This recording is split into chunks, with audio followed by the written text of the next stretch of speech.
fashioned and split the world into 7 layers, and in the bottommost layer, he put people, someone to play with at last.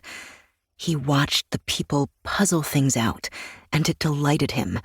The people multiplied and filled the lowest layer like fish fill up a reef. The people found plants and trees and animals and shells and rocks, and with all their discoveries, they made new things, just as Ta'aroa had made the world. Growing in number, human beings felt hemmed in. So when they discovered the portal that led up to the level of the world above theirs, the doorway that Ta'aroa had hidden just for them, they pried it open, passed through, and started spreading out again, 1 layer higher. And so people kept on filling and climbing, but each new layer still belonged to Ta'aroa, who set all things moving from inside his spinning egg. It took a disease eating my brain to help me remember. The 3 of us were walking home from campus one night in December, almost 40 years ago. The year that Ina first set foot on a continent. We had seen a student production of The Tempest, and she'd sobbed through the whole last act. I couldn't for the life of me figure out why. Rafi and I escorted her back to her boarding house, a dozen blocks from the quad. Ina wasn't used to square blocks. They disoriented her. She kept getting turned around. Everything distracted her and stopped her in her tracks. A crow, a gray squirrel, the December moon. We tried to warm her, Rafi and I, 1 on each side, each almost twice her height. Her first ever winter. The cold was homicidal. She kept saying, "How can people live in this? How do the animals survive? It's insanity, pure madness." Then she stopped in place on the sidewalk and yanked us both by the elbows. Her red face was round with awe. "Oh, God! Look at that!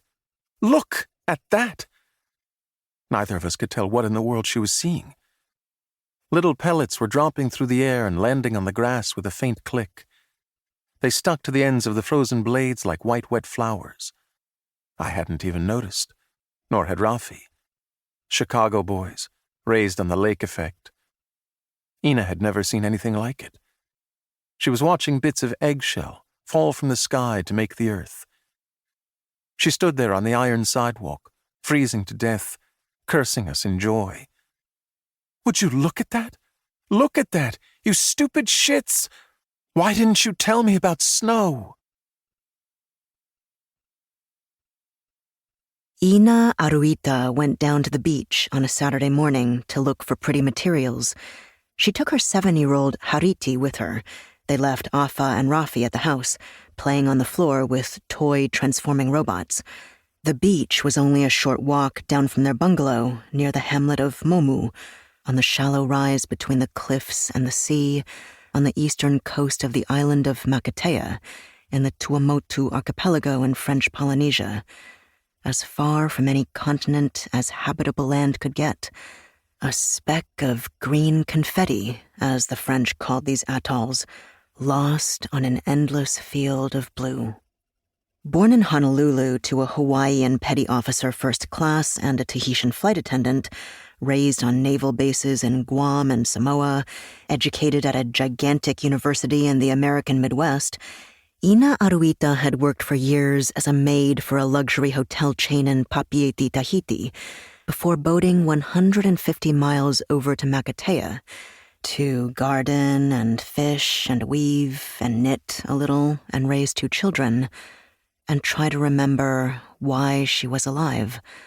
Makatea was where Rafi Young caught up with her again at last, and on that island, the 2 of them married and raised a family as well as they could, away from the growing sadness of the real world.